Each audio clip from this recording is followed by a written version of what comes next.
Baha pa rin hanggang ngayon ang maraming lugar sa Maynila. Marami tuloy hirap bumiyahe. At live mula sa Espanya, Maynila, nasa frontline ng balitang yan, si Mobile Journal Merymon Reyes. Merymon, hanggang saan ang baha dyan sa Maynila? Kamusta ang sitwasyon dyan? Tuloy-tuloy pa rin ang pagbuhos ng ulang dala ng habagat dito sa Maynila. As of 8:30 p.m., ayon sa Manila DRRMO, nananatiling gutter deep ang ilang bahagi ng Maynila. Kasama na dito ang Rizal Avenue Corner Recto, Fogoso Street, Santa Cruz at Espanya Boulevard, Pinoval. Samantala sa ibang bahagi naman nakahabaan ng Espanya Boulevard, halimbawa dito sa may NLEX Connector, kung saan nakita natin kanina puro truck, puro bus at mangilang-ilang pribadong sasakyan ang malakas na sinuyod ang tubig baha. Maging sa may M. de la Puente hanggang Lacson, abot tuhod o kaya naman ay bewang ang taas ng tubig baha na nagsimula pa kaninang umaga.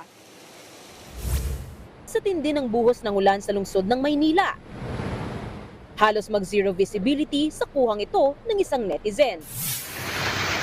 Mula umaga, walang tigil ang ulang dala ng habagat. Pinahatuloy ang kahabaan ng Espanya. May ilang motor na hindi kinaya ang baha.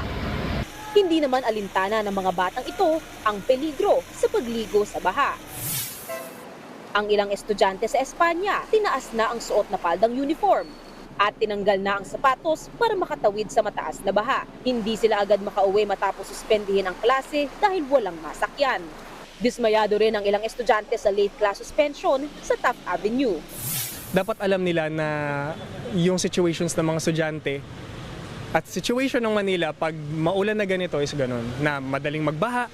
Alam naman natin lahat yon. So sana at least kagabi or at earlier this morning nakapag-announce na sana sila. Sobrang hassle po kasi hindi lang baha yung traffic pa, tapos pagod rin po kasi pumasok pa po kami tapos uuwi lang ulit. Ipinag-utos naman ni Manila Mayor Isko Moreno na ayusin ang drainage system at alamin ang sanhi ng palaging pagbaha sa Taft Avenue. Kasabay niyan ay isinagawa ang declogging operation sa harapan ng Philippine General Hospital para maibsan at humupa ang baha sa kalsada.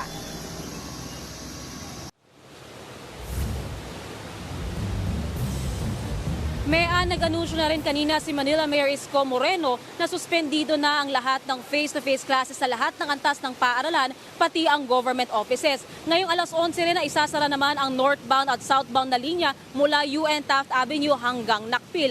Bubuksan at sisilipin kasi ang manhole maging ibang drainage sa paligid na posibleng barado, kaya mayroong pag-iiponan ng tubig baha. Sinuspinde rin ng MMDA ang expanded number coding scheme bukas. Samantala, may libreng sakay din hanggat kakayanin pa mula Espanya hanggang Welcome Rotonda, Taft Vito Cruz hanggang Doroteo Jose at Recto hanggang Monumento. Balik sa'yo.